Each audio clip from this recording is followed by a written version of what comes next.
I don't know what is wrong with me, but I cannot speak at all. Like, shut up! I don't know why I can't talk. Hi beautiful people of the internet, it's me, Caitlin Marie. This week I'm back with another storytime video for you guys. I really loved making the last storytime video that I made, and so I just thought I would make another storytime video. I hope you guys like my storytime videos. If you do, leave a comment down below so that I know to keep making them or to not keep making them. And I just love talking about like stuff that's happened to me and crazy stuff, like wild stuff, you know. But anyway, so without further ado, this storytime video is going to be 3 different events of the times that I could have died. I'm not going to say I almost died because I didn't almost die, but I could have died if the event took on longer. So the first little mini story time I'm going to be telling y'all is I was a little baby. I was a few months old. So of course I don't remember any of this, but my parents have told me the story many times. I was actually just talking to them about this story, I think a few days ago. But I was pretty much a few months old, and I would always get sick when I was little. Up until probably high school, I was like always sick. Every single year of school, I would always either come to school with a doctor's note because I went to the doctor's because I was sick, or I had to leave early, or I just didn't come to school and stayed home. I was a messy child, let's just say that. But I was a few months old, and from what I was told, I could not keep anything down. Like, I couldn't keep any formula down. I threw it right back up. My parents gave me Pedialyte, and I threw that back up as well. And then they also tried to give me clear Pedialyte, and I threw that back up as well. So every time they tried feeding me, I would always throw up all over my clothes. They would change my clothes, they would change my bed sheets. I think my parents told me that at one point they changed my bed sheets 4 times during just one night, which is crazy. I couldn't keep anything down. They didn't know what was wrong with me. Like, I didn't seem sick or anything. I just couldn't keep anything down.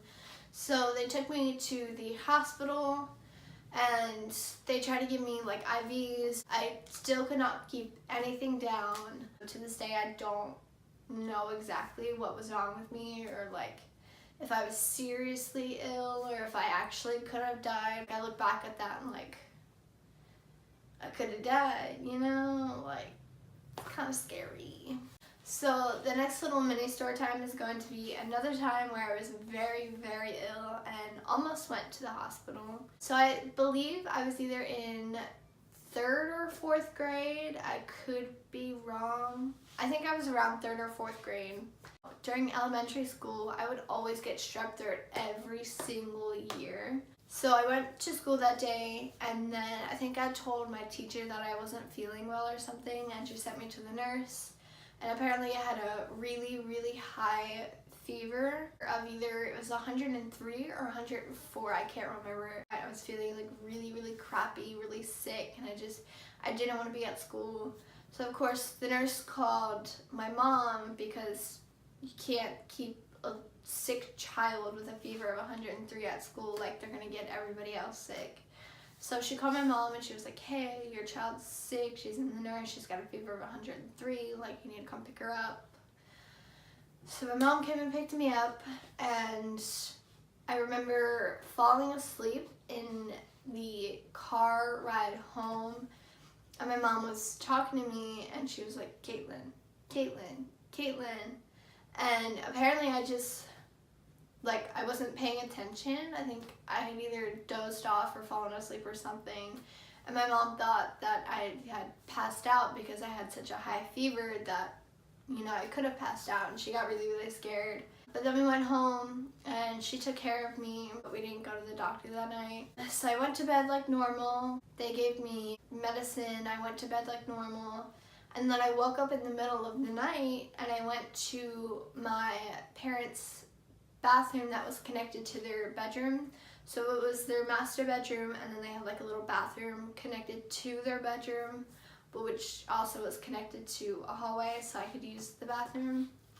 So I went to their bathroom. I was just like sitting there because my chest was really, really, really tight and it was really hard to breathe. And I think I remember myself just like kind of sobbing a little, and I didn't want to wake my parents up, so I wasn't like crying, but I was sobbing a little. I ended up waking up my parents. I think my dad came into the bathroom and was asking me what was wrong, and I told him I was like, I can't breathe, like my chest is really, really tight and it's just really hard to breathe. So I think my mom woke up at that point. She came in the bathroom and she was like freaking out. She was like, oh my God, what's wrong? Like, should we take her to the hospital? And my dad was just like, we just need to lay her down on the floor. We need to put a blanket over her and then she can fall back asleep, and then we'll take her to the doctor in the morning. So they put me on the floor of their bedroom, and then they put this huge comforter over me, and it was so, I remember telling them, I was like, it's really hot, like I don't want this blanket. It's really hot, I can't breathe. And they were like, you need it because your body temperature, my body temperature was like really weird that day for some reason. And they were just like, you need this blanket, like you need it over you, like we get it, you're hot, but you need this blanket.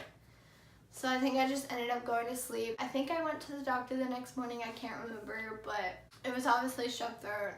And I had a really high fever, and it was just kind of terrifying. This next story time is going to be the time that I almost drowned to death. I think I was in 6th grade at the time, and my next door neighbor, his birthday was the day after mine, and he sent an invitation in the mail for his birthday party. And it was the day after my party. He was having a pool party, and I was like, yeah, sure, I'll go, cool. He had an in-ground pool in his backyard, and before any of the kids were allowed to swim in the pool, his mother had like a little test to kind of see who could swim in the deep end and who had to stay in the shallow end. So every kid went one by one. I think we did like a few laps back and forth from the deep to the shallow end.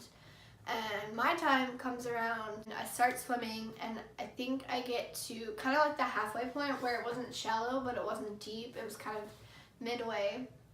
And at this point in my life, I knew how to swim, but I wasn't the best at it. Like, I've taken swimming lessons before this, but I wasn't like the best, and I don't think I ever swam in a deep end pool before, so I was kind of nervous. And all of a sudden, I just feel myself kind of dragging, basically. Like, I kind of just start sinking a little bit, and I start like freaking out because I'm like, oh my God, I'm gonna drown.